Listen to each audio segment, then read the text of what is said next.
धर्मयोद्धा गरुड़। इस बार गरुड़ को चिरस्थायी दंड मिलेगा। उड़ने की बहुत लालसा है इसे। इस बार इसके पंख बखेरे उड़ेंगे।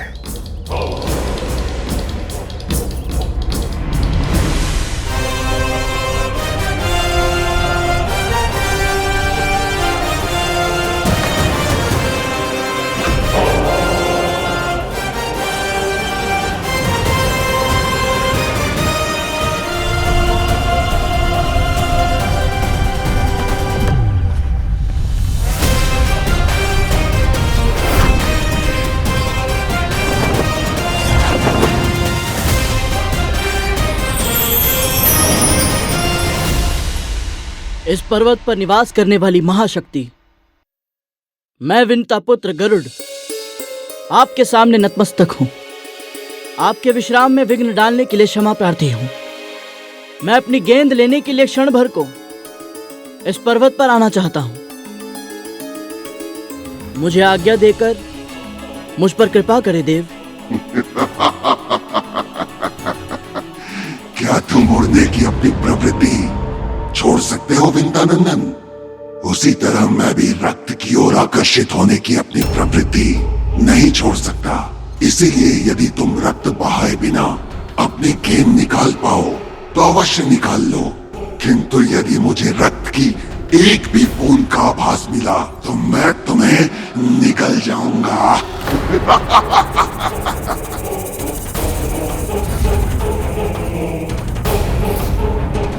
अब क्या करेगा गरुड़? एक गेंद के कारण अपने प्राण थोड़े गवाएगा, अवश्य गेंद छोड़कर लौट आएगा।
कुछ भी कहो, ये तो मानना पड़ेगा, ये वीर है और चतुर भी तो है।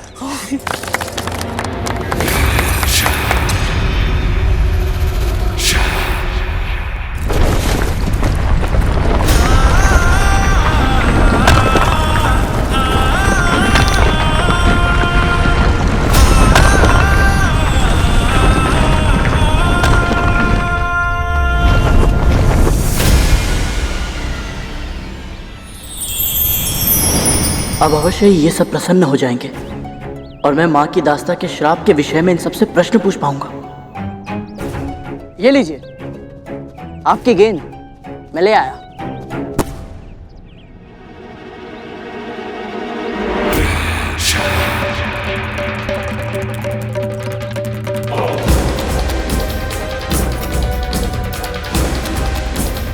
तुम्हें क्या लगा दासी पुत्र, तुम हमारे साथ खेल पाओगे?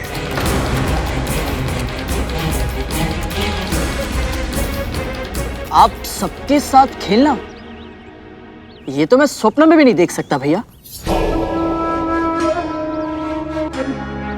मैं तो बस आप सबकी सेवा करने का प्रयास कर रहा था। वो माँ कहती है ना, सभी बड़ों का सम्मान करना चाहिए, बस इसीलिए। वाह, एक बार के दंड से इतना सुधार, फिर तो अवश्य ही माँ से कह के प्रतिदिन तुम्हें दंड दिलवाना पड़ेगा, ताकि शीघ्र ही तुम प्रशिक्षित हो जाओ। जैसे इसकी माँ हो गई है, दास कर्म में प्रशिक्षित। जब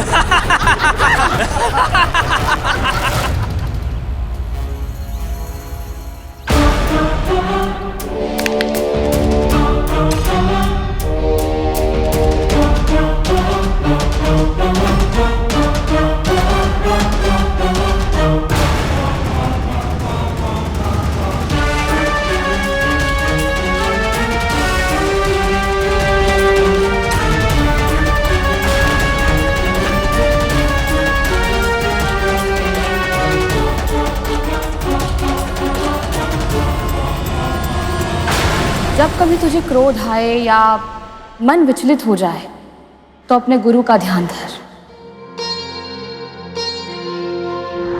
उनकी वाणी, उनकी शिक्षा और उनके दिए हुए संस्कारों के बारे में सोच। ऐसा करने से तेरा आवेग शांत हो जाएगा और फिर मन अपने आप स्थिर हो जाएगा।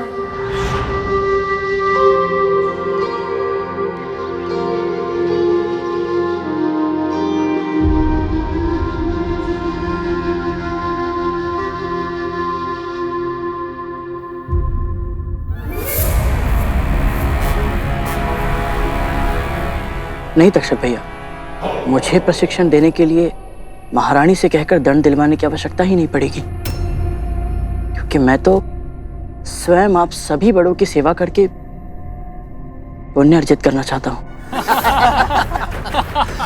तो फिर ठीक है गरुड़, सबसे पहले मेरी सेवा से आरंभ करो। मुझे अत्यंत भूख लगी है। तो जाओ, महल के पीछे जो नया बिल मिला है वहां से चूहों को पकड़ कर लाओ।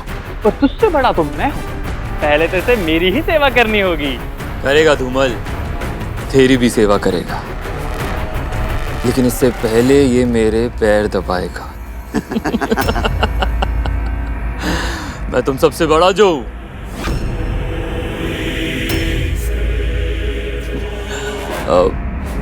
मेरा मतलब है तक्षक भैया के बाद। तो ये है माँ के अतीत के ताले की कुंजी, इसी से पूछता हूँ। नहीं नहीं, सबसे बड़े ये थोड़ी ना है, सबसे बड़े तो शेष।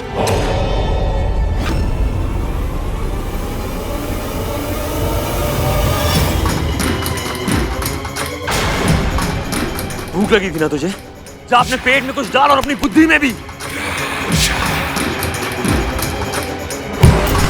जा।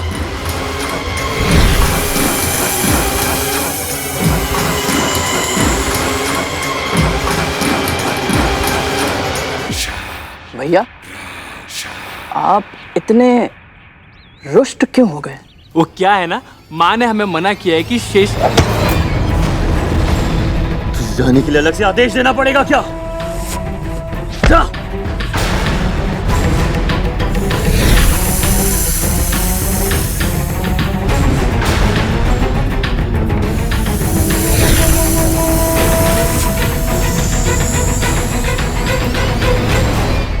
अब क्या करूं?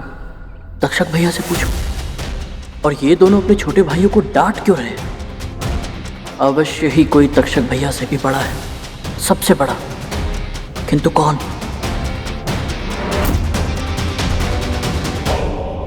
अपना स्थान मत भूल गरुड़।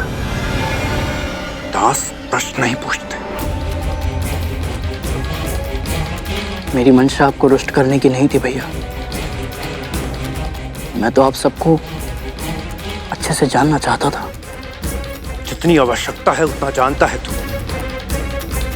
अधिक मेलजोल बढ़ाने की चेष्टा मत कर। ऐसा क्यों भैया? मुझसे और मेरी माँ से इतना बैर क्यों है आप सबको? एक और प्रश्न, माँ को बुलाऊं क्या? चाबुक की एक वार से सारी जिज्ञासा आंसुओं में बदल जाएगी तेरी। चाबुक का भय नहीं है मुझे, सत्य जानना है। और सत्य जानने के लिए मुझे चाबुक की मार मिले या कोई और दंड, उसका मूल्य चुकाने के लिए तैयार हूं मैं। कौन सा सत्य? यही कि जिसकी सगी बहन इस महल की महारानी है, वो मेरी माँ अपनी उसी बहन की दासी कैसे बनी? क्यों छुपाते हैं आप सब ये सत्य मुझसे? भयभीत है क्या? कहीं ये डर से तो नहीं कि ये सत्य मुझे पता चल गया तो आप सब कठिनाई में पड़ जाएंगे। कालिया, भड़का रहा है तुझे।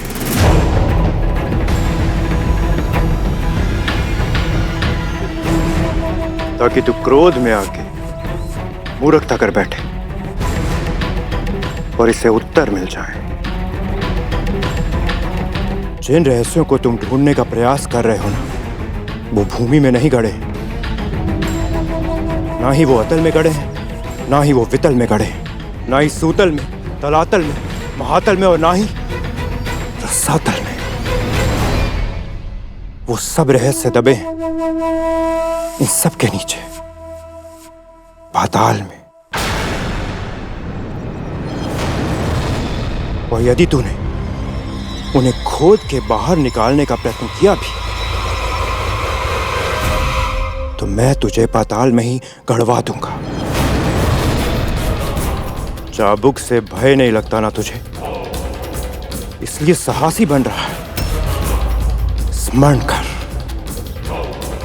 उस चाबुक की मार अपनी मां के तन पे।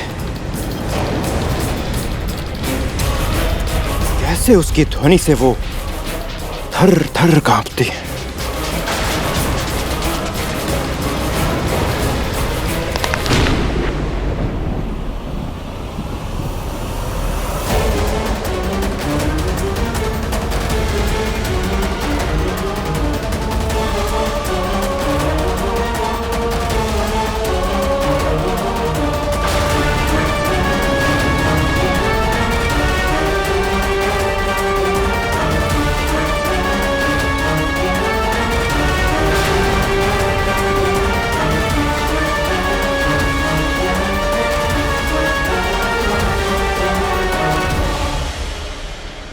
सब व्यर्थ हो गया।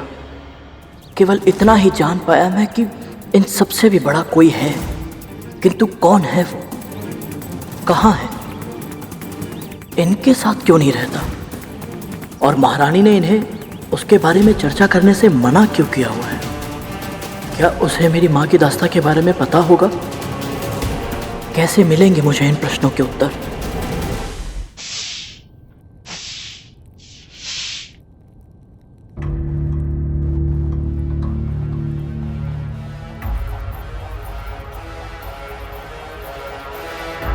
ओम विष्णुवे नमः, ओम विष्णुवे नमः, ओम विष्णुवे नमः, विष्णुवे नमः, ओम विष्णुवे नमः, ओम विष्णुवे नमः, ओम विष्णुवे नमः। दासी पुत्र होकर भी इतना शक्तिशाली होगा कल्पना नहीं की थी। क्यों धूमल? ये दोनों प्रशंसा कर रहे हैं, ऐसा क्या कर दिया गरुड़ ने? हाँ, तक तू शक्तिशाली है किंतु मूर्ख भी तो है। हमारी गेंद निकालने के लिए इतना बड़ा संकट मोल ले लिया। संकट? कैसा संकट? संकट को तो आप दोनों ने भी आमंत्रित कर लिया था। यदि तक्षक भैया और कालिया भैया समय पर आपको नहीं रोकते तो आप तो गरुड़ के सामने सारा सच उगल देते। आप व्यक्ति परेशान हो रहे हैं, उसे कुछ पता नहीं चला है, ना ही कभी पता चलेगा। सच? क्या गरुड़ ने इन सबसे अतीत के बारे में जानने की चेष्टा की है? हमारे माँ के आदेश की अवहेलना करने का सामर्थ्य उसमें नहीं है सरकोटा।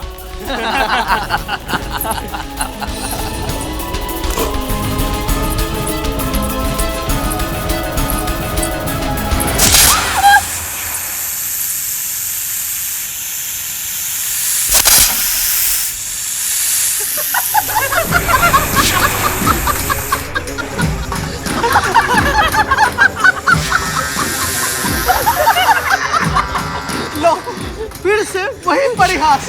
अब फिर से भैंस से भरी वही चित्कार।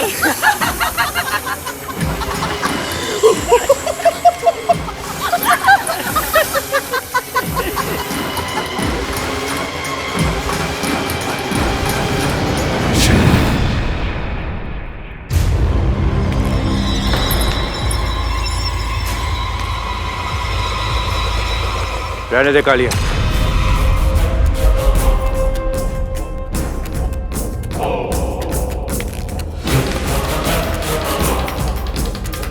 जाने दे इन्हें।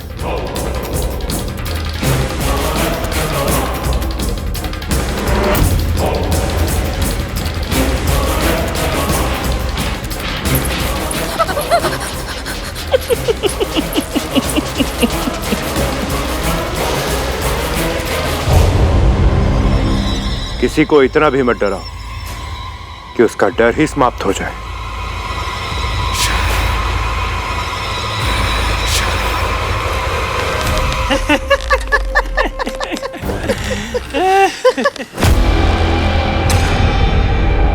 ये मेरा स्थान है।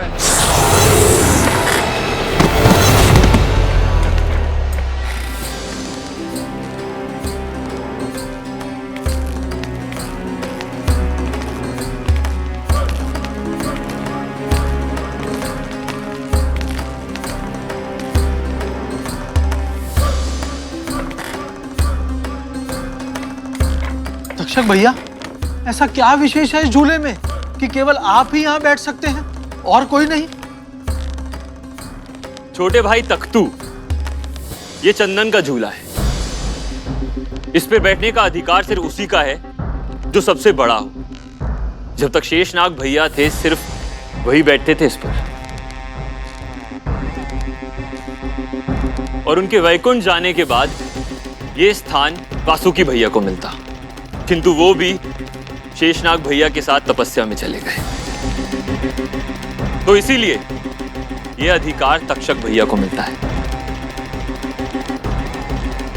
और इनके बाद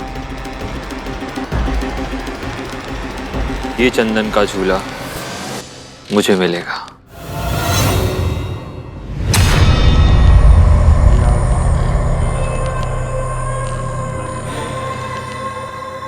तो सबसे बड़े भैया का नाम है शेषनाग और वो वैकुंठ में रहते हैं। पर वासुकी भैया और शेषनाग भैया यहां से गए क्यों? मैं उन तक कैसे पहुंचूं?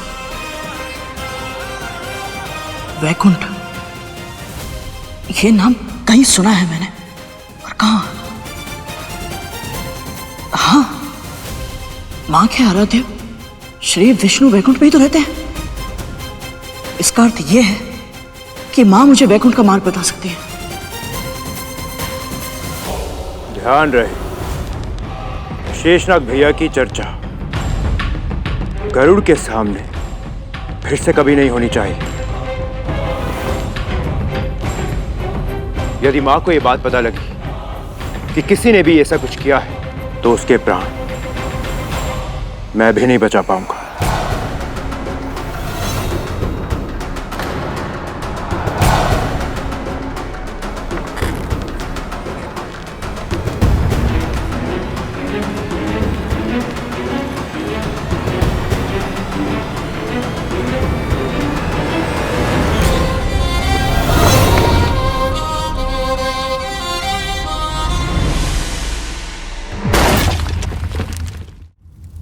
गरुड़ सर्पों की गेंद लाने गया था, तो क्या वो उनके साथ मित्रता करने, उनके साथ खेलने का प्रयास कर रहा है? अच्छा ही है, भाई हैं वो उसके। किंतु सत्य तो ये है कि सर्पों के साथ मित्रता उसे हानि भी पहुंचा सकती है। कैसे समझाऊं उसे?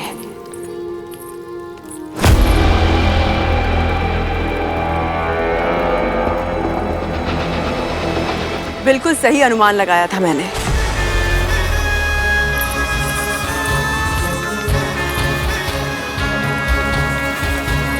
तुझे कैसे ज्ञात हुआ कि आज मेरा ये खाने का मन है? बचपन से ज्ञात है मुझे।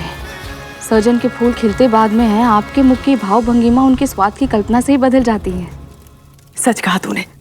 याद है कैसे सुबह से शाम हो जाती थी हमें फूल चुनते चुनते? और आधे से अधिक फूल तो चुनते चुनते ही चबा जाती थी आप, है ना?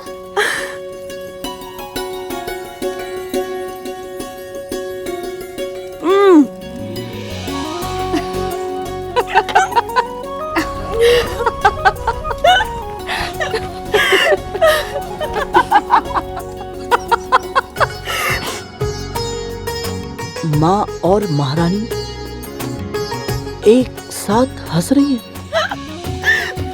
स्मरण है तुझे कैसे हम दोनों इन फूलों को अपनी झोली में भरते थे?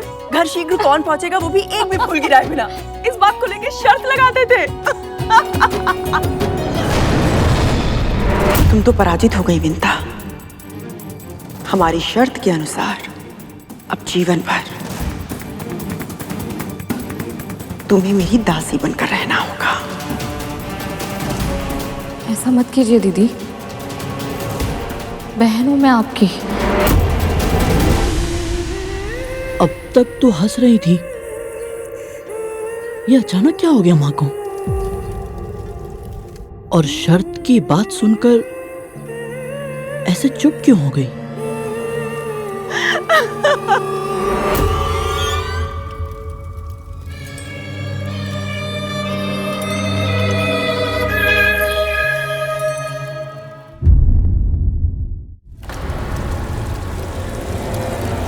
ध्यान कहाँ है तेरा? जला हुआ खाना खिलाएगी मुझे?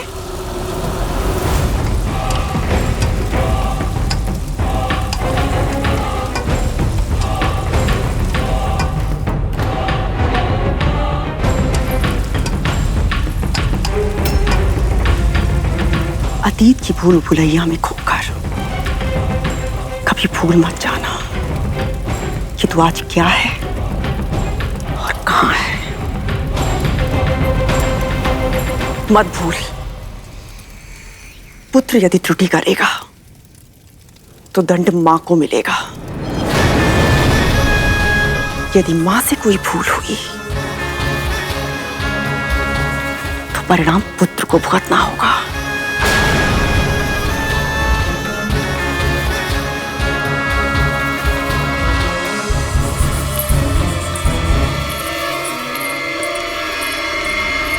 माँ और महारानी का एक साथ हंसना इस बात का प्रमाण है जो माँ ने मुझसे कही थी कि महारानी सदैव से ऐसी क्रूर नहीं थी। किंतु शर्त की बात सुनकर माँ के मुख के भाव जैसे बदल गए, उससे यह प्रतीत होता है कि इनके बीच जो कुछ हुआ उसके पीछे अवश्य ही कोई शर्त थी। किंतु कौन सी शर्त? मेरे इन सभी प्रश्नों के उत्तर केवल शेषनाग भैया ही दे सकते हैं। अब कुछ भी क्यों ना करना पड़े, मुझे वैकुंठ जाना ही होगा।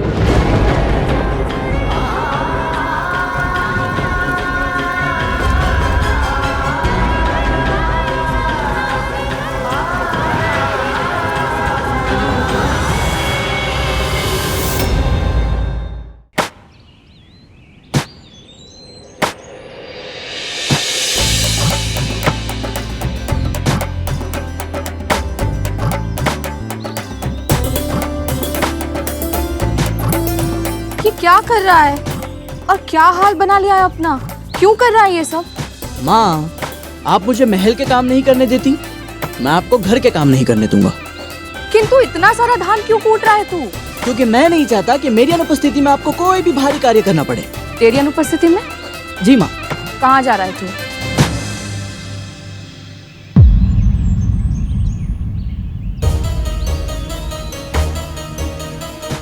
गरुड़, मुझसे छुपा रहा है तू? बता क्या चल रहा है तेरे मन में?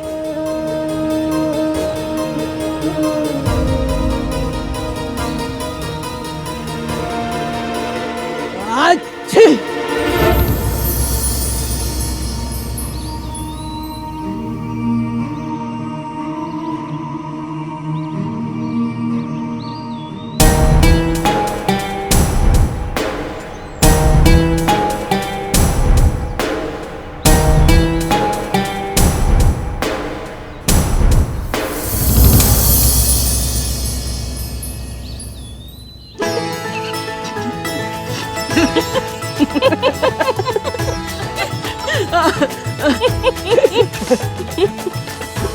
एक क्षण माँ। माँ, मुझे क्षमा करना। आज तक तो धूमल को कहते सुना था मैंने, कोई बड़ा संकट मोल लिया था तूने उनके लिए। अच्छा वो माँ, कोई विशेष बात नहीं थी। वो तो माणक पर्वत है ना, उसके पीछे उनकी गेंद चली गई थी तो मैं ले आया। माणक पर्वत से? मणिया नहीं, रक्त पिपासु चट्टाने हैं वहाँ। मायावी शक्ति का वास है। तुझे कुछ हो जाता तो? हाँ, आपका आशीर्वाद है ना मेरे साथ, मुझे भला क्या होगा। और माँ, आप ही ने तो सिखाया है कि सभी की सहायता करनी चाहिए। गरुड़, तू ध्यान रखा कर अपना। मैं ये सब धोकर आती हूँ, संध्या आरती का समय हो गया है। जी माँ।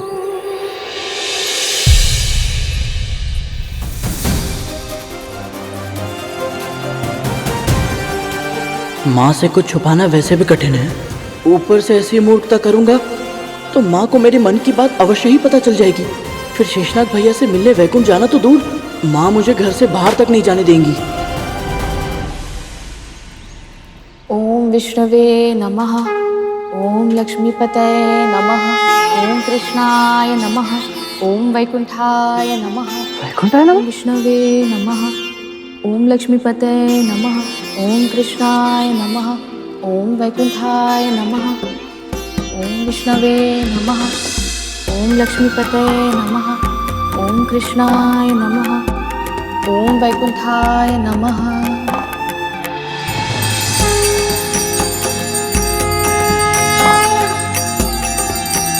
माँ,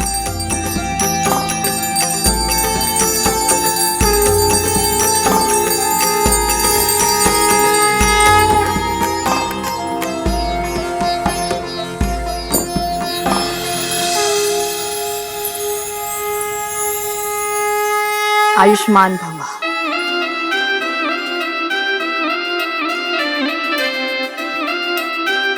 माँ, विष्णु जी वैकुंठ में रहते हैं ना?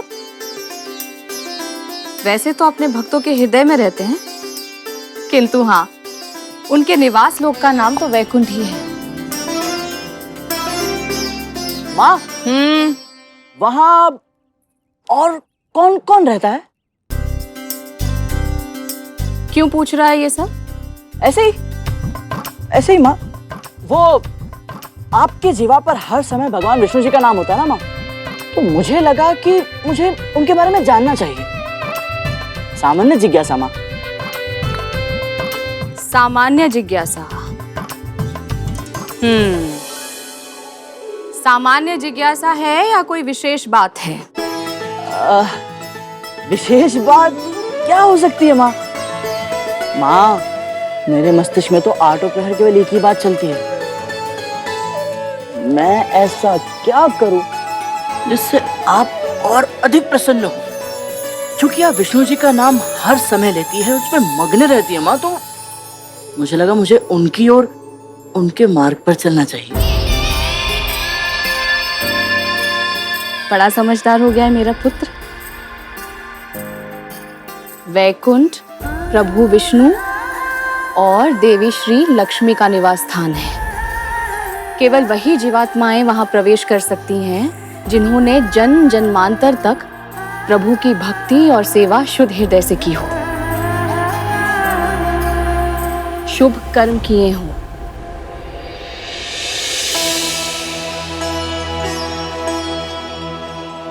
यदि शेषनाग भैया वैकुंठ में हैं, इसका अर्थ है उन्होंने अवश्य ही शुभ कर्म किए होंगे। तब तो वो निश्चित ही माँ को दास्ता से मुक्ति दिलाने में मेरी सहायता करेंगे।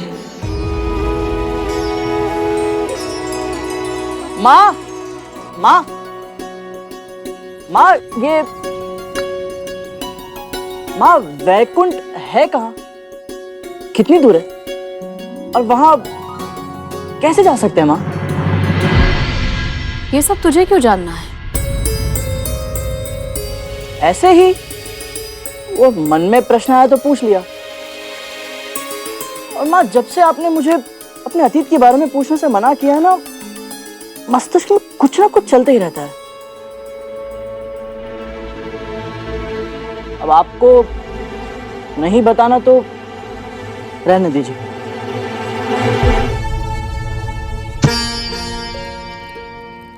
यदि माँ भी कुछ नहीं बताएंगी तो मुझे मेरे प्रश्नों के उत्तर कैसे मिलेंगे?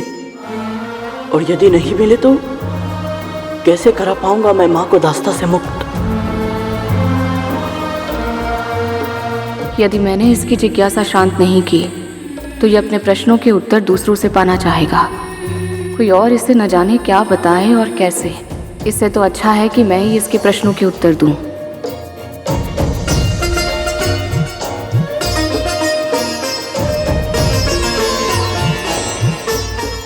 गरुड़, केवल वैकुंठ ही क्यों, संसार के सभी लोगों के बारे में बताऊंगी मैं तुझे।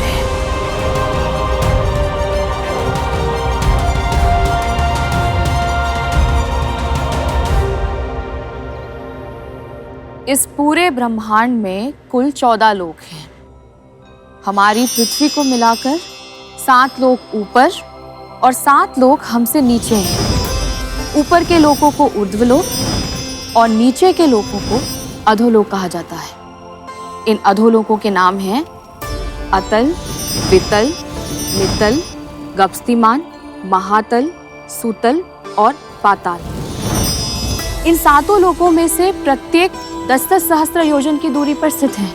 सुंदर महलों से सुशोभित इन सभी लोकों में भूमि का रंग और प्रकार एक दूसरे से अलग है। अतुल लोक में शुक्ल वर्ण अर्थात श्वेत रंग की भूमि पाई जाती है, तो वितल में श्याम अर्थात काले रंग की, नितल में अरुण अर्थात सूर्योदय के रंग की भूमि है, गपस्तिमान में पीले रंग की और महातल में शक्र में अर्थात कंकरीली या कंकड़ युक्त। सूतल की भूमि पथरीली है और पाताल की स्वर्ण में अर्थात सोने के रंग के समान। अविश्वसनीय। माँ, यदि नीचे के लोग इतने अनूठे हैं तो ऊपर के 7 लोग और भी अधिक आकर्षक होंगे ना?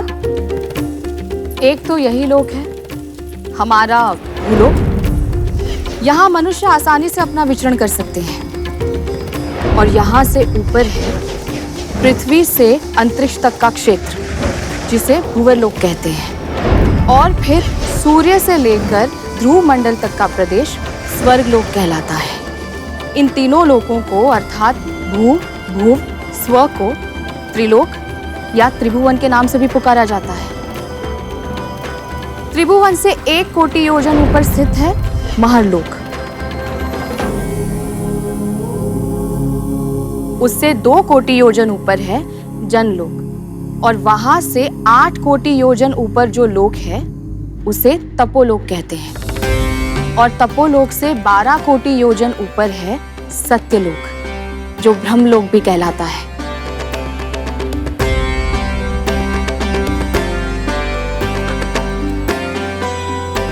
अद्भुत माँ, अद्भुत। किंतु माँ, इनमें तो वैकुंठ लोक है ही नहीं। वो कहाँ है माँ? सृष्टि के सभी 14 लोकों से ऊपर, हर प्रकार के सुख दुख, जीवन मरण से दूर है कैलाश लोक, जहाँ महादेव शिव शंकर का वास है। ओम नमः शिवाय। ओम। और उससे भी ऊपर है वैकुंठ लोक, जहाँ निवास करते हैं मेरे प्रभु श्री विष्णु।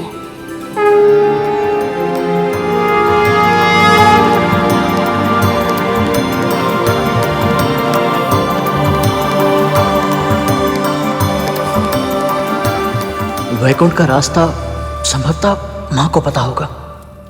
माँ, तो इसका अर्थ ये है माँ कि इन 7 लोगों को पार करने के बाद वैकुंठ जा सकते हैं।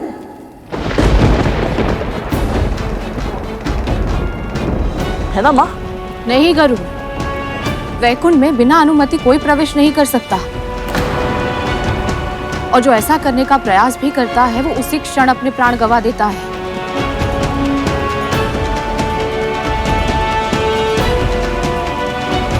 किंतु माँ, मेरी बात। विंता! माँ, बहुत देर हो गई ना, ये उचित समय नहीं है।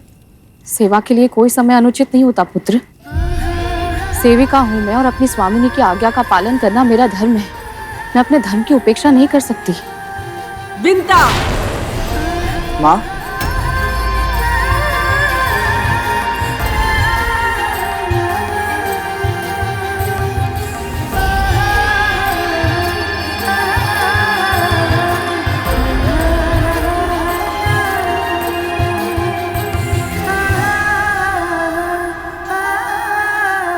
क्या हुआ? अचानक पैर क्यों छू रहा है?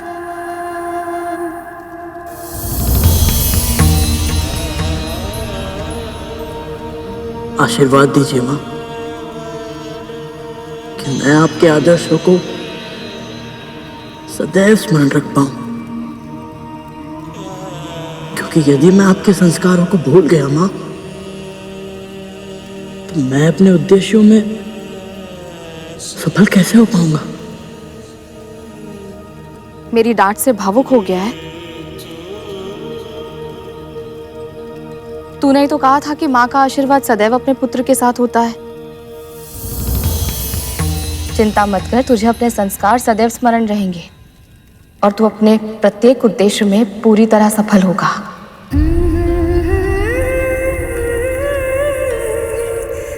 बस यही आशीर्वाद चाहिए था मुझे माँ।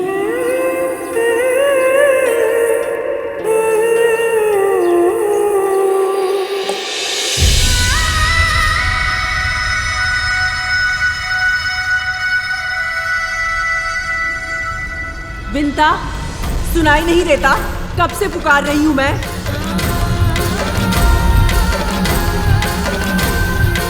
विंता।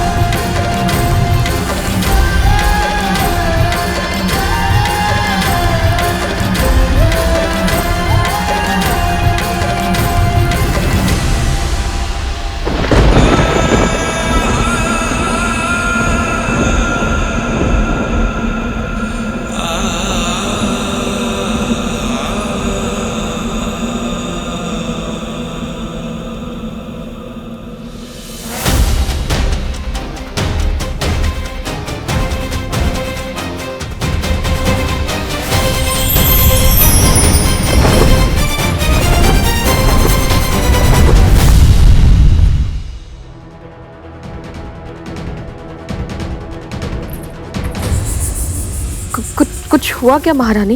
ये तो तू बताएगी ना। तेरे पुत्र को जो दंड दिया था उसका कुछ लाभ हुआ है? नहीं। मेरे पुत्रों की कक्ष में मैंने आने से उसे मना किया था। पर वो यहाँ नहीं आया है महारानी। इस कक्ष में ही नहीं, महल में भी प्रवेश नहीं किया है उसने। तो ये क्या है?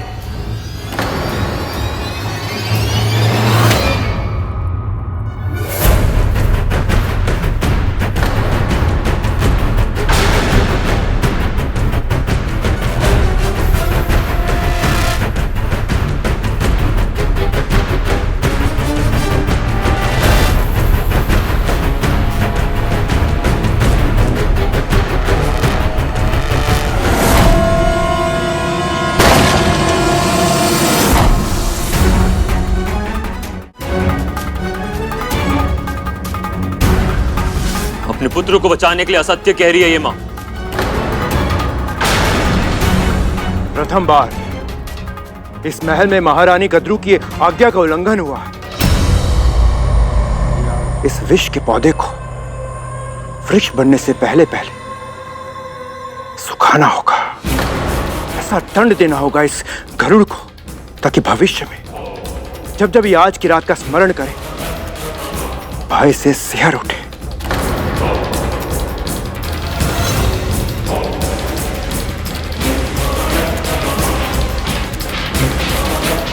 मेरा विश्वास कीजिए महारानी, गरुड़ ने कुछ नहीं किया है।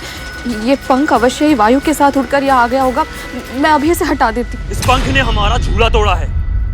मैं स्वयं इसे ठीक कर दूंगी, फिर से पहले जैसा बना दूंगी।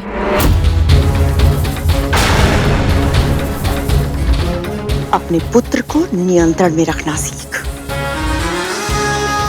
आज मेरे पास इस बात का प्रमाण नहीं है कि गरुड़ यहाँ आया था या नहीं, किंतु अगली बार ऐसा कुछ हुआ तो प्रमाण नहीं, परिणाम देखेगी।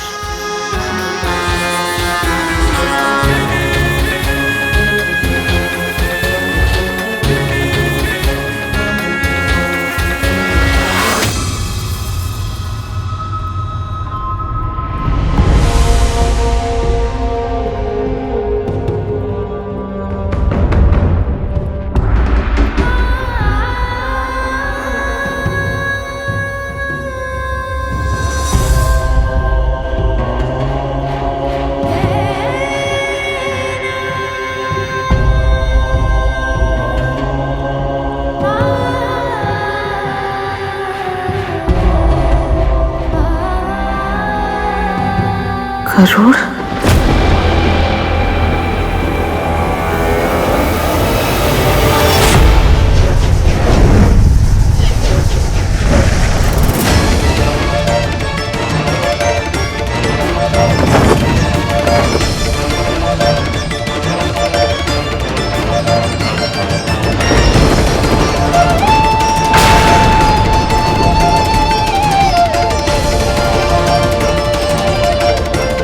माँ वैकुंठ है कहाँ? इन 7 लोगों को पार करने के बाद वैकुंठ जा सकते हैं?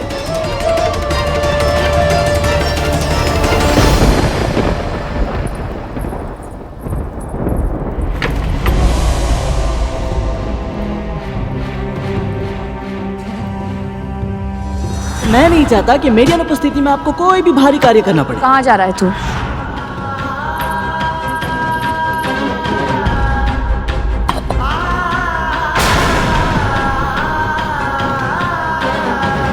आशीर्वाद दीजिए माँ कि मैं आपके आदर्शों को सदैव स्मरण रख पाऊँ, क्योंकि यदि मैं आपके संस्कारों को भूल गया माँ, मैं अपने उद्देश्यों में सफल कैसे हो पाऊंगा?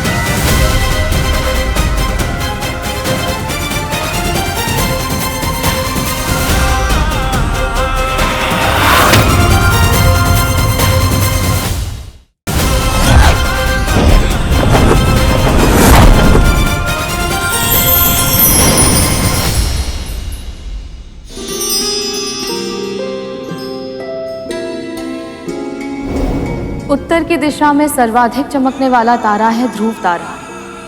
भगवान विष्णु के सबसे बड़े भक्तों में से एक श्री ध्रुव के नाम पर रखा गया है इसका नाम। वो देख,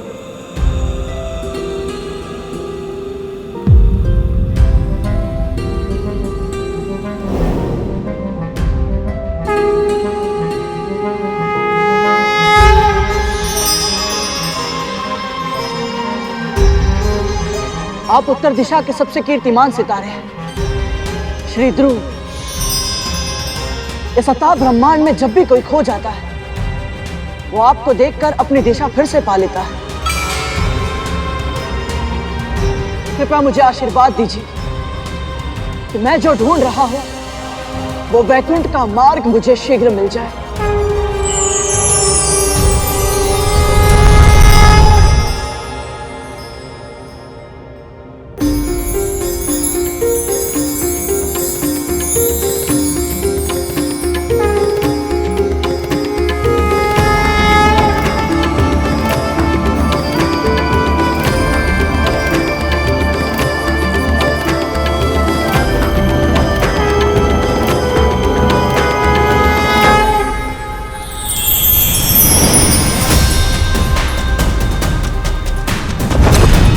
गरुड़, कहाँ है तू?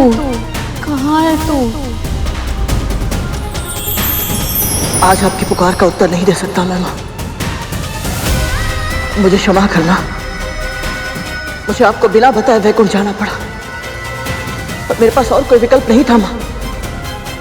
आपको दास्ता की बेड़ियों से मुक्त कराने के लिए मुझे कुछ भी क्यों ना करना पड़े, कोई भी मूल्य क्यों ना चुकाना पड़े, मैं आपको अवश्य मुक्त कराऊंगा। ये मेरा प्रण है।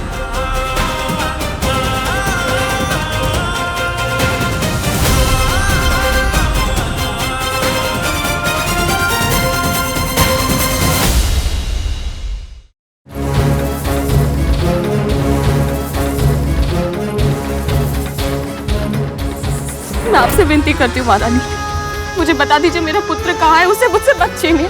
ये क्या कह रही है तू? मुझे कैसे ज्ञात होगा कि गरुड़ कहाँ है?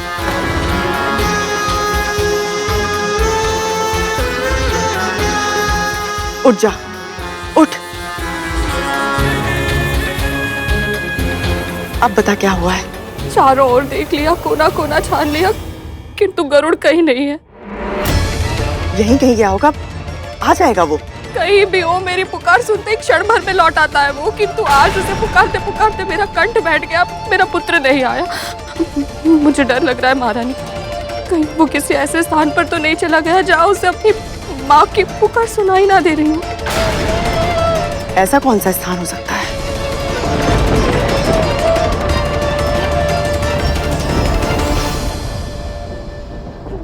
कहीं ये मुझसे कुछ छुपा तो नहीं रही?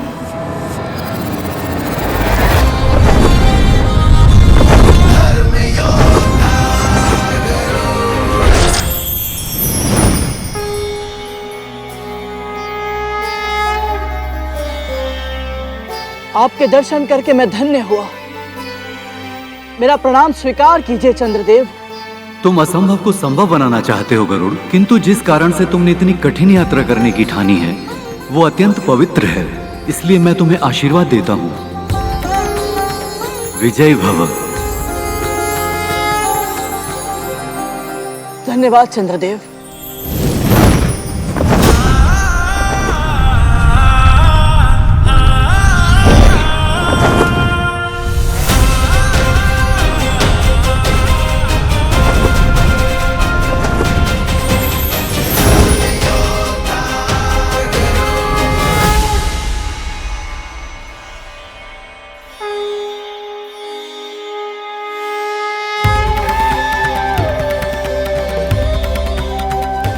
अंधकार को समूल नष्ट करने वाले, प्राणियों में शुभ और मंगल की भावना का संचार करने वाले भगवान श्री सूर्यदेव को मेरा प्रणाम।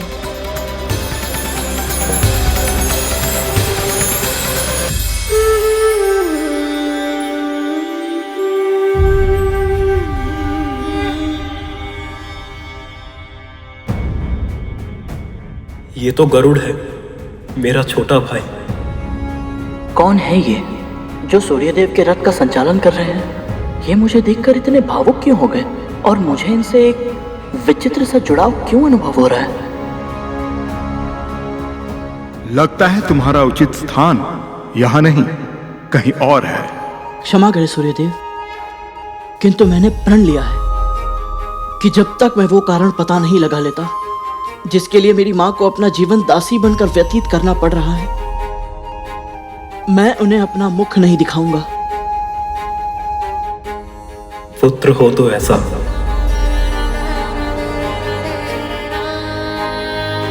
तुम्हारी भावना, इच्छा शक्ति, शारीरिक बल अद्भुत है गरुड़, और मेरा आशीर्वाद सदैव तुम्हारे साथ है। विजयी भव।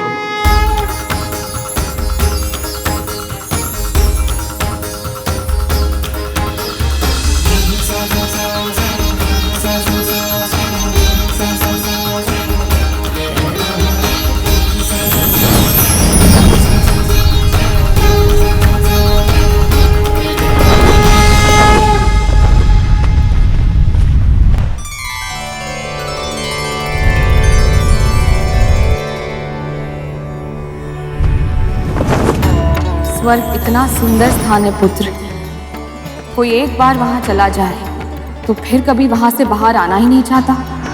एक विराट वृक्ष भी है वहां, कल्प वृक्ष। यदि कोई सच्चे हृदय से कुछ भी मांगे तो उसकी इच्छा अवश्य पूर्ण होती है।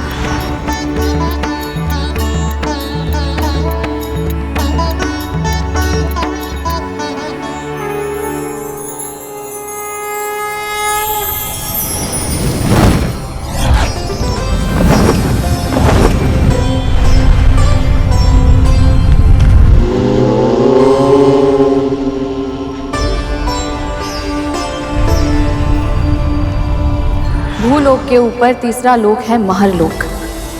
श्वेत धवल हिम से ढके जाने कितने ही विशाल पर्वत हैं वहाँ, जिनकी घाटियों और कंदराओं में अनेक ऋषि मुनि और योगी सैकड़ों वर्षों से गहन तपस्या में मग्न हैं।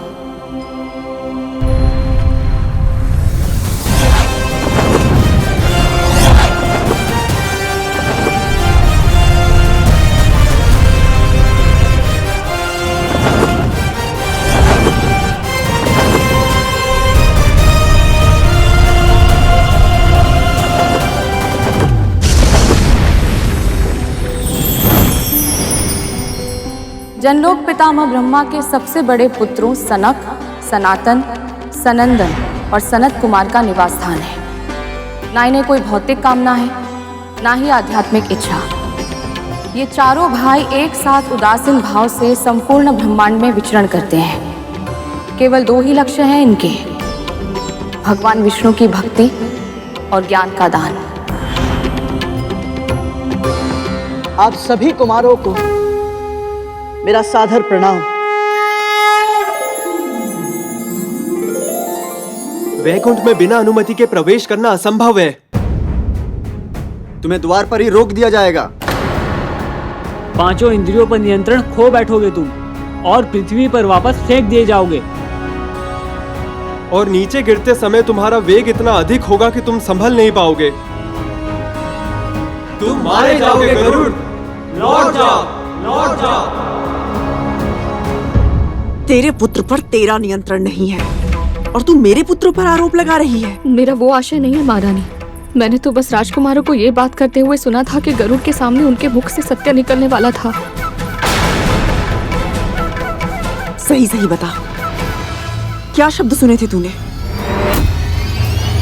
संकट को तो आप दोनों ने भी आमंत्रित कर लिया था।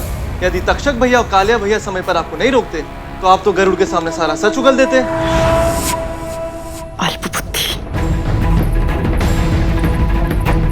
गरुड़ को हमारी शर्त के बारे में नहीं पता था, इसलिए मेरा मन कहता है वो कहाँ हो सकता है ये जानने के लिए हमें आपके पुत्रों से बात करनी ही होगी। अगर अपना भला चाहती है तो प्रार्थना कर कि गरुड़ को कुछ ना पता चला हो, वो किसी सामान्य कार्य से गया हो और शीघ्र ही लौट आए। कहाँ है तू गरुड़? मेरे मन में ऐसे विचित्र प्रश्न क्यों उठ रहे हैं कि कहीं तेरे प्राण संकट में तो नहीं? तुम मारे जाओगे गरुड़। अपना कर्म करते समय यदि भाग्य मुझे मृत्यु की ओर ढकेल दे, वैसे मृत्यु भी मुझे सहर्ष स्वीकार है ऋषिवर। और वैसे भी यदि मैं अपनी मां को दास्ता की बेड़ियों से मुक्त नहीं करा पाया तो मेरे जीवन का क्या ही लाभ। तुम्हारी मातृभक्ति अद्भुत है गरुड़। हम तुम्हें आशीर्वाद देते हैं गरुड़। विजयी भव, विजयी भव।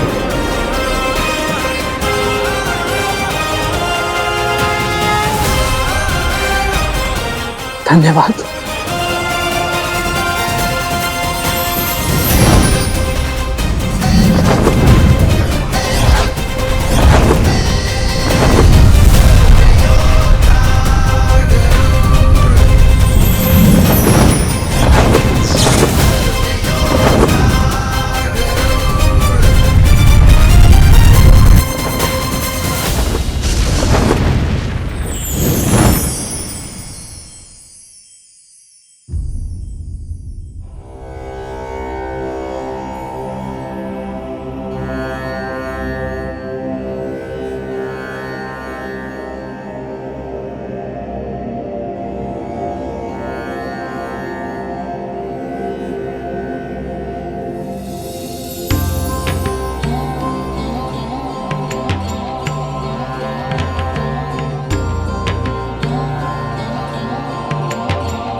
ये सुनहरी आभा तुझे तेरे पिता से ही मिली है।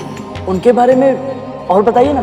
परम पिता ब्रह्मा के मानस पुत्र हुए महर्षि मरीचि और उनके पुत्र हुए तेरे पिता ऋषि गणों में श्रेष्ठ प्रजापति कश्यप। उन्होंने अपने कुल के विस्तार के लिए देव, दानव, पशु, पक्षी, वृक्ष, कीट आदि की रचना की। समस्त संसार में जो कुछ भी चेतन है जो एक, दो या अनेक पैरों पर चलता, तैरता या उड़ता है, उन सब का अस्तित्व तेरे पिता की तप शक्ति से ही संभव हुआ है। वो सदा परम ब्रह्म में रहते हैं, इसलिए उन्हें सत्यलोक में एक विशेष स्थान प्राप्त हुआ है। पिताजी,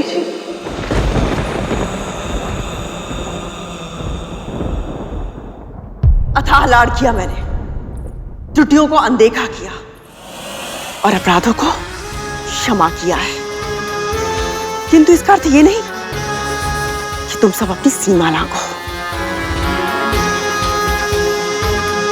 इस महल के कुछ नियम हैं और उन सब नियमों का पालन तुम सबको करना पड़ेगा,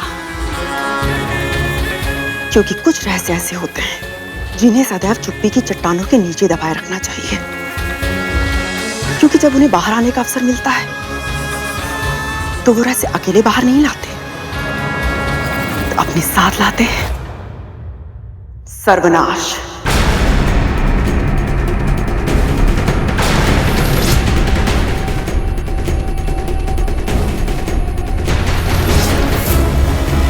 आपके पुत्रों को बड़ी से बड़ी चट्टानों के नीचे रेंग कर अपने शिकार को दबोचने का अभ्यास है मां। उन चट्टानों को पलटना हमारा स्वभाव नहीं है, ये आप जानती हैं। तक्षक भैया सत्य कह रहे हैं मां, हमने कोई नियम नहीं तोड़ा है और ना ही कोई रहस्य उजागर किया है। अवश्य ही इस दासी ने आपके कान भरे हैं हमारे विरुद्ध। केवल इतना बता दीजिए राजकुमार कि आज जब आप सब खेल रहे थे तो वहां क्या हुआ था?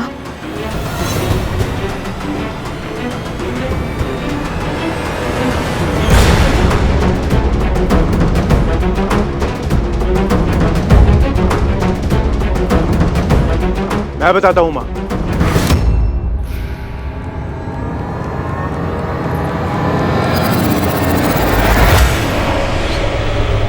वो दासी पुत्र हमसे मित्रता करने का प्रयास कर रहा था मां। खेलते खेलते गेंद मानव पर्वत की मायावी मणियों में फंस गई और हमारे आदेश के बिना ही वो गरुड़ उसे ले आया और कहने लगा कि उसे हम बड़े भाइयों की सेवा करनी है, परंतु हमने उसकी चाटुकारिता पे ध्यान नहीं दिया मां और कह दिया कि हमसे संबंध बढ़ाने का प्रयास ना करे वो, है ना? भैया सत्य कह रहे हैं माँ। हाँ माँ, भैया सत्य कह रहे हैं। हाँ माँ सत्य कह रहे हैं। हाँ।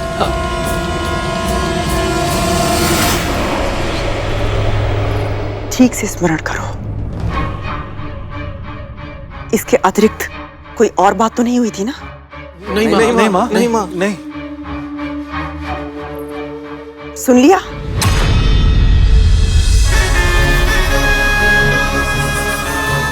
अब तो तुझे विश्वास हो गया ना कि तेरे पुत्र के लुप्त होने का कारण मेरे पुत्र नहीं है। यदि तक्षक भैया और कालिया भैया समय पर आपको नहीं रोकते तो आप तो गरुड़ के सामने सारा सच उगल देते। माँ, वैकुंठ है कहाँ? कितनी दूर है? और वहाँ कैसे जा सकते हैं माँ? मैंने सुना था राजकुमार गरुड़ को कोई सत्य बताने वाले थे। सत्य क्या था? क्या उसका संबंध वैकुंठ से है? पुत्र गरुड़, ये क्या कर रहे हो? अपने उद्देश्य को भूलकर तुम यहां क्यों रुक गए? एक बार किसी कार्य को करने का निश्चय कर लो तो फिर मन को भटकने नहीं देना चाहिए। जाओ और अपने लक्ष्य को पूरा करो।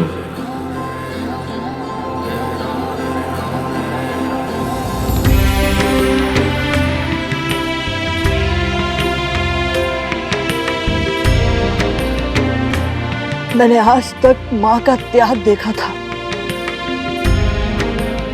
आज आपकी तपस्या भी देख ली। अब मेरा निश्चय और भी दृढ़ हो गया है। मैं ऐसा पुत्र बनूंगा जिस पर आप दोनों को गर्व होगा।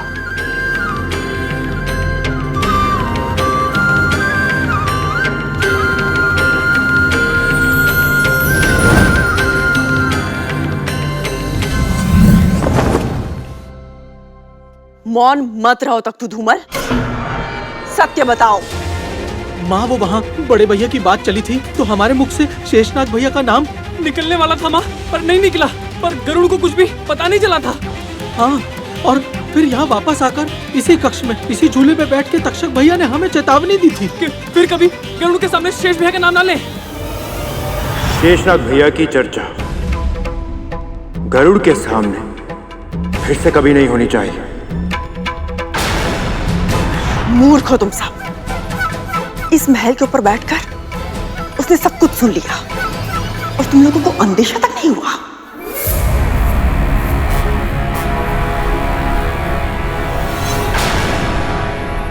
अति सदैव बुरी होती है विंता। आज तेरे पुत्र ने अति की बुद्धि लगाई है और अब वो अति का साहस दिखाने का प्रयास कर रहा है। उसे क्या लगता है शेषनाग से सत्य निकलवाना इतना आसान है? मिलना तो दूर, वो वैकुंठ के द्वार तक नहीं पहुंच पाएगा।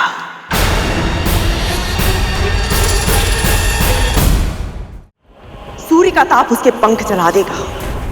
अंतरिक्ष की शीत उसकी धमनियों में चल रहे रक्त को जमाकर हिम में बदल देगी। अनंत ब्रह्मांड की यात्रा का संघर्ष उसके तन को ही नहीं, उसकी आत्मा को भी थका देगा और वो शीघ्र ही टूटकर इस पृथ्वी पर आ गिरेगा। इतने वर्षों तक तूने अपने पुत्र के जन्म लेने की प्रतीक्षा की है, किंतु अब उसकी मृत्यु की प्रतीक्षा कर।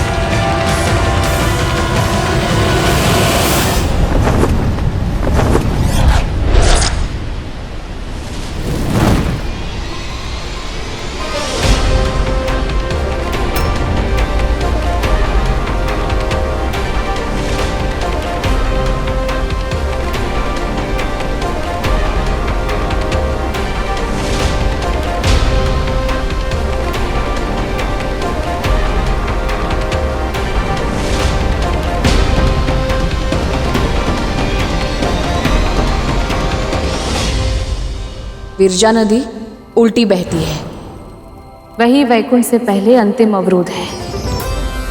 सामान्य प्राणी उस विराट नदी को पार नहीं कर सकते। केवल वही महान आत्माएं इस कार्य में सफल होती हैं जिन पर भगवान विष्णु का आशीर्वाद होता है।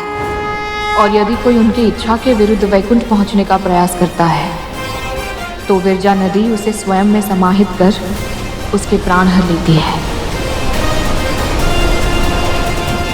परिणाम चाहे जो भी हो, किंतु मैं अपने प्रश्नों के उत्तर लिए बिना नहीं जाऊंगा। माँ की स्वतंत्रता मेरे प्राणों से अधिक मूल्यवान है।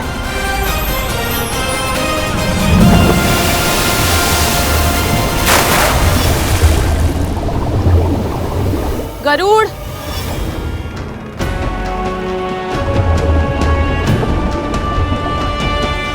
गरुड़, गरुड़ मुझे छोड़कर नहीं जा सकता। मेरा पुत्र तो मेरे मन की बात बिना कहे ही जान जाता है, तो वो मुझे छोड़कर कैसे जा सकता है? गरुड़, पुत्र कहाँ है तू?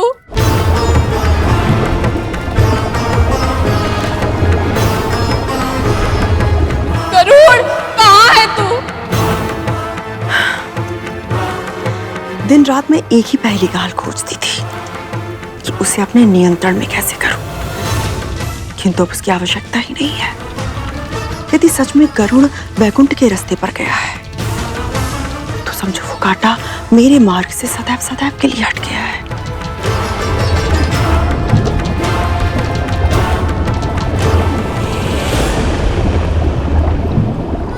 क्या मेरे मन की पीड़ा का आभास नहीं हो रहा है तुझे पुत्र?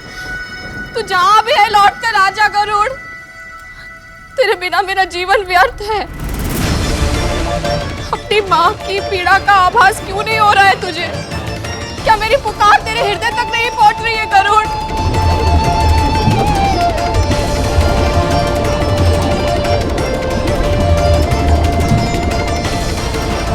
लौट कर आजा गरुड़, लौट कर आजा।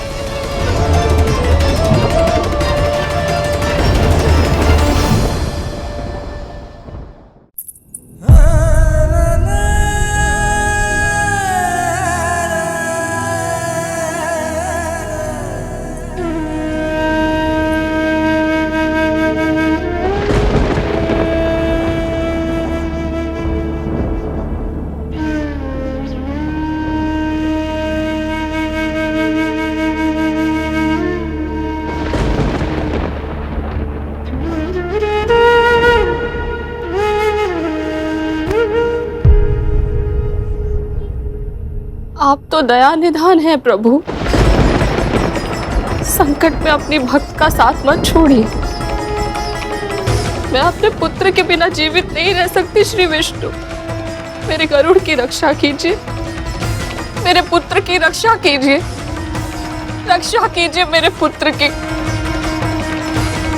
ओम विष्णुवे नमः, ओम विष्णुवे नमः, ओम विष्णुवे नमः, ओम विष्णुवे नमः, ओम विष्णुवे नमः, ओम विष्णुवे नमः, ओम विष्णुवे नमः, ओम विष्णुवे नमः, ओम विष्णुवे नमः, ओम विष्णुवे नमः। प्राण का मूल तत्व भी श्री विष्णु है और जीवन की प्रेरणा भी। दुखों का हरण करने वाले, संकटों का नाश करने वाले मेरे प्रभु अपने भक्तों की एक पुकार पर दौड़े चले आते हैं। जो उनकी आराधना करते हैं, भगवान विष्णु सदैव प्रत्येक परिस्थिति में उनकी रक्षा अवश्य करते हैं। ओम विष्णुवे नमः, ओम विष्णुवे नमः, ओम विष्णुवे नमः, ओम विष्णुवे नमः, ओम विष्णुवे नमः, ओम विष्णुवे नमः, ओम विष्णुवे नमः, ओम विष्णुवे नमः, ओम विष्णुवे नमः, ओम विष्णुवे नमः।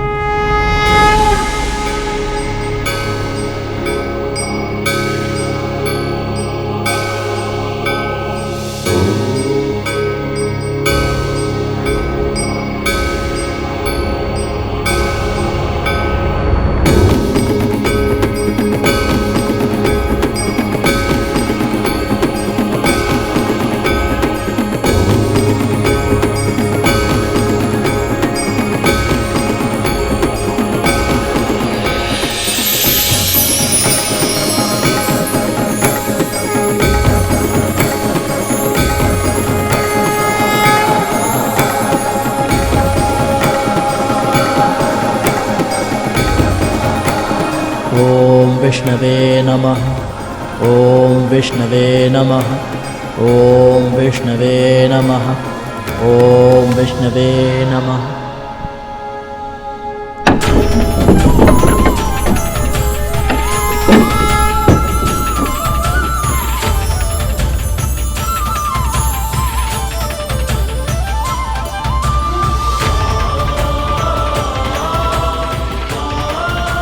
ओम विष्णवे नमः, ओम विष्णवे नमः, ओम विष्णवे नमः, ओम विष्णवे नमः, ओम विष्णवे नमः, ओम विष्णवे नमः, ओम विष्णवे नमः, ओम विष्णवे नमः, ओम विष्णवे नमः, ओम विष्णवे नमः, ओम विष्णवे नमः, ओम विष्णुवे नमः, ओम विष्णुवे नमः, ओम विष्णुवे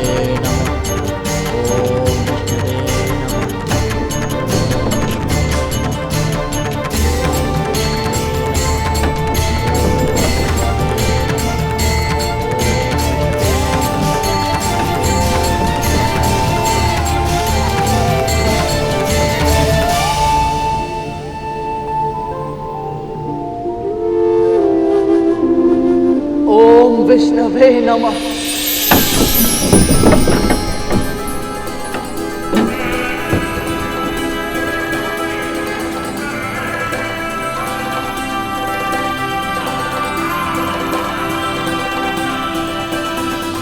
ओम विष्णुवे नमः। 7 लोगों की यात्रा पूर्ण करके यहाँ आया हूँ। अपने उद्देश्य को पूरा किए बिना वापस नहीं जा सकता। मैं अपने लक्ष्य में सफलता अवश्य प्राप्त करूंगा ताकि अपने प्रण की लाज रख सकूं।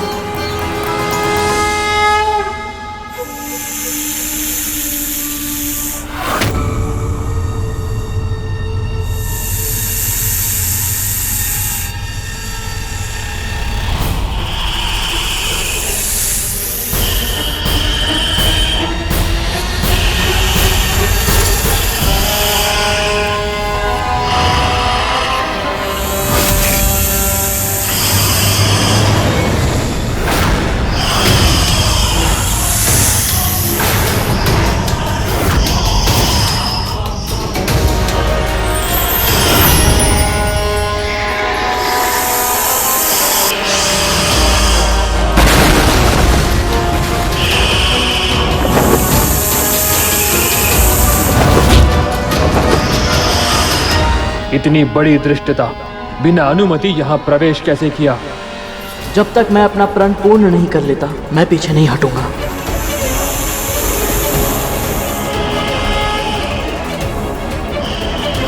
ओम विष्णुवे नमः। ओम विष्णुवे नमः। ओम विष्णुवे नमः।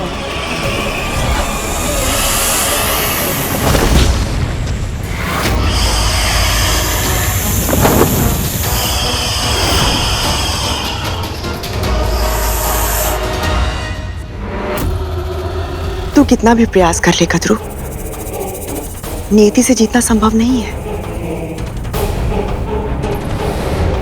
होनी तो होकर ही रहती है।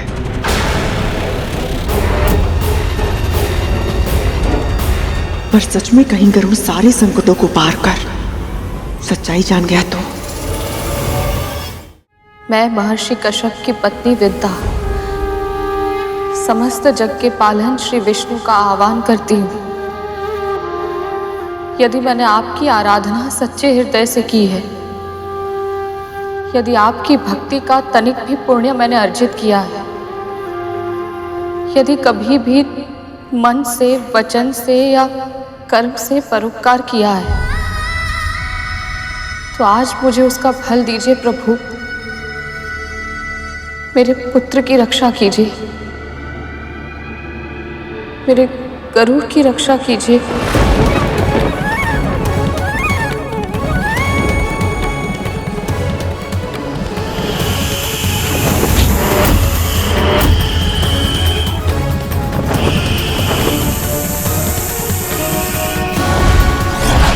ओम विष्णुवे नमः। ओम विष्णुवे नमः। ओम विष्णुवे नमः। ओम विष्णुवे नमः।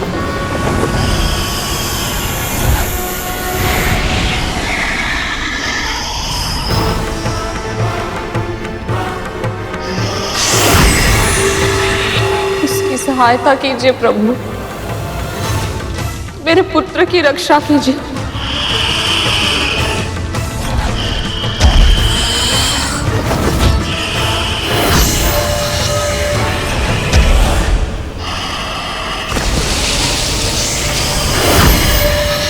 उसने आपके धाम वैकुंठ में प्रवेश करने का प्रण लिया है, इसके लिए उसे दंड मत दीजिए। अपनी भक्त की पुकार सुनिए श्री विष्णु, उसकी रक्षा कीजिए।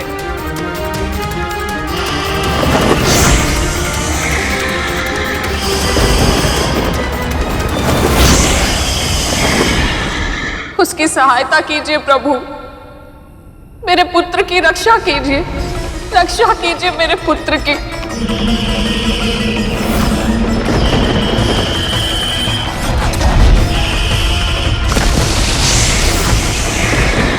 श्री विष्णवे नमः। श्री विष्णवे नमः। श्री विष्णवे नमः। श्री विष्णवे नमः। श्री विष्णवे नमः। श्री विष्णवे नमः। श्री विष्णवे नमः। श्री विष्णवे नमः। श्री विष्णवे नमः। श्री विष्णवे नमः। श्री विष्णवे नमः। श्री विष्णवे नमः। श्री विष्णवे नमः। श्री विष्णवे नमः।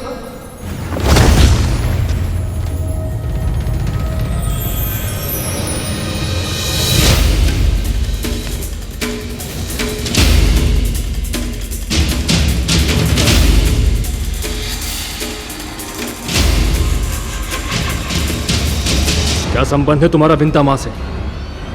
ब्रह्मपुत्र कश्यप और दक्ष प्रजापति के पुत्र मां विंता का पुत्र हूं मैं, गरुड़।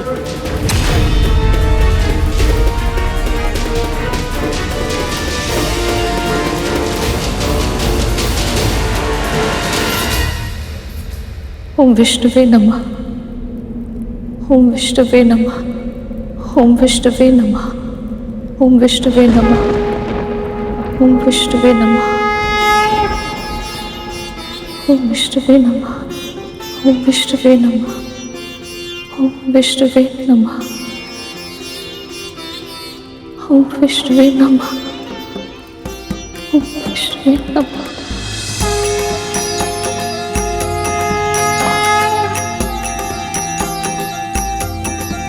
मेरी पुकार सुन ली आपने। आपका कोटि कोटि धन्यवाद प्रभु। आपकी सदाएं जय। मैं कुछ भोग लेकर आती हूँ।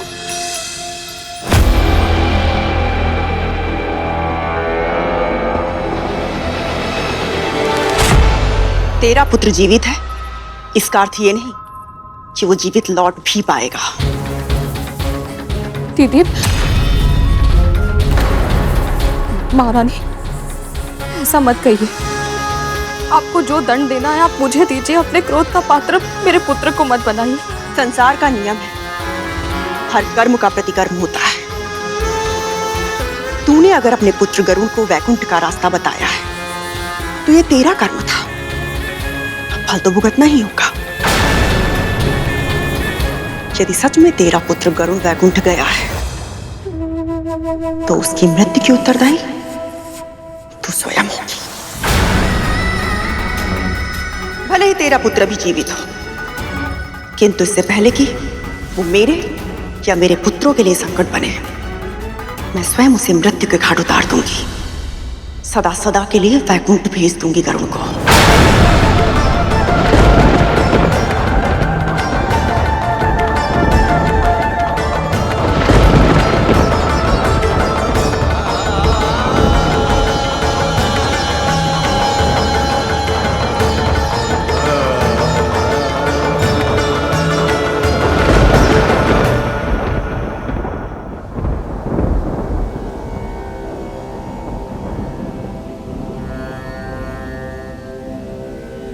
माँ ने वैकुंठ के विषय में जितना मुझे बताया था, ये स्थान तो उससे भी अधिक विशेष है।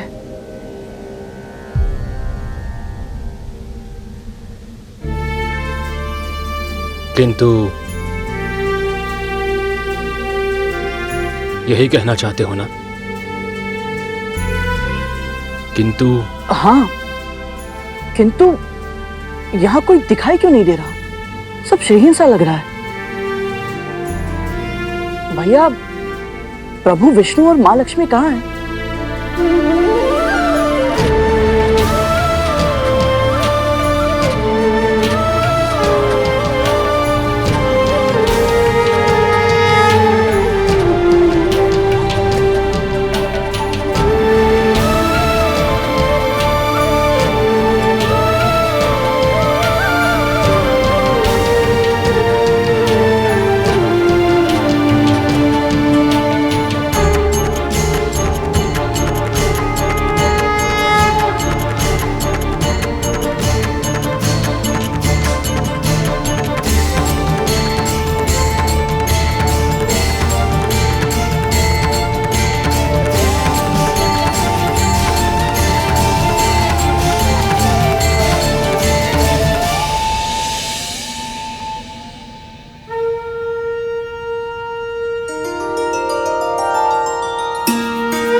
विराट पुरुष सर्वशक्तिमान है, विराट पुरुष सर्वशक्तिमान है। जनार्दन विष्णु महान है, जनार्दन सनातन विष्णु महान, आपको मेरा प्रणाम, आपको मेरा प्रणाम, बारंबार विनीत प्रणाम। है विराट पुरुष सर्वशक्तिमान, है विराट पुरुष सर्वशक्तिमान।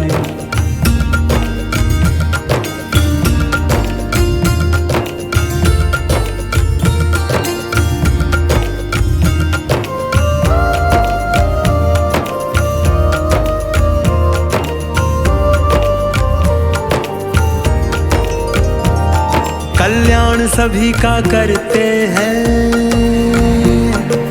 प्राण सभी में भरते हैं, आप रक्षा उनकी करते हैं जो ध्यान आपका धरते हैं।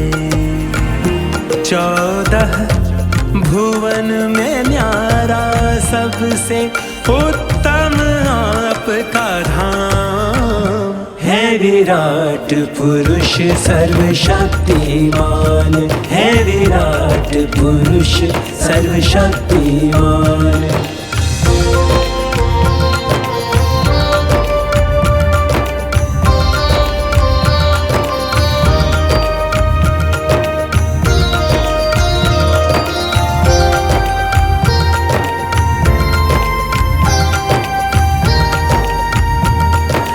महिमा आपकी गाता हूँ,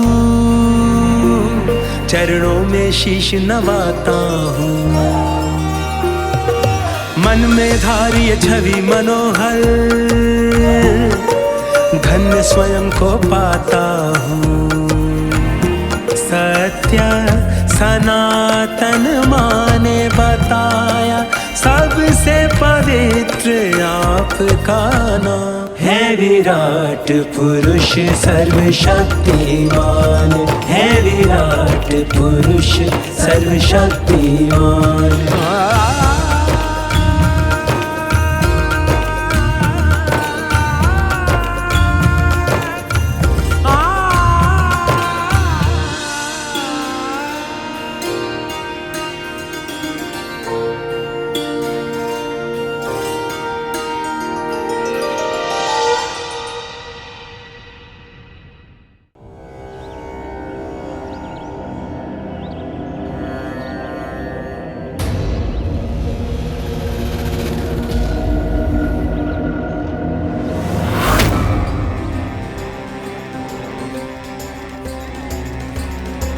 पुत्र के वियोग में कहीं इसने अपना मानसिक संतुलन तो नहीं खो दिया?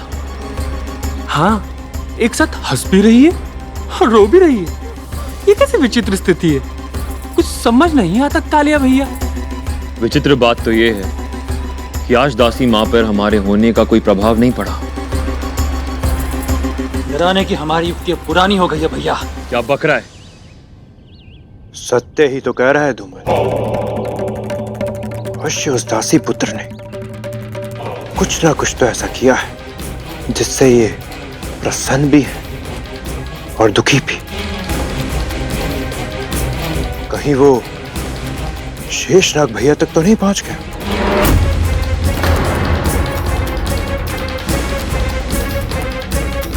ये असंभव है भैया, और अगर ऐसा हो भी जाता है तो आपको क्यों लगता है कि हमारा सगा बड़ा भाई हम नागों को छोड़ के एक पक्षी का पक्ष लेगा?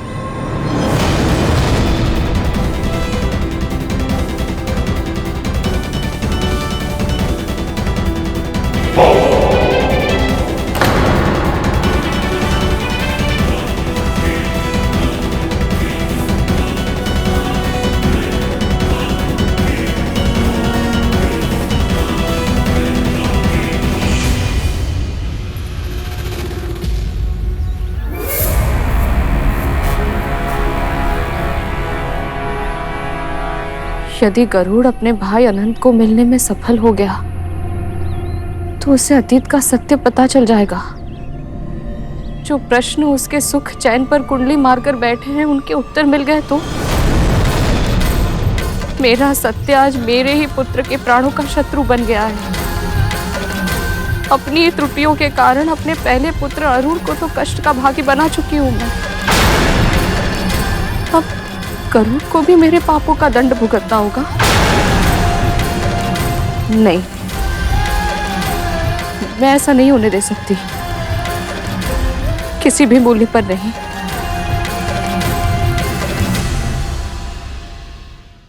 पक्षीराज गरुड़ के साहस भरे कारनामे देखने के लिए चैनल को सब्सक्राइब करें और साथ ही बेल आइकॉन दबाना न भूलें।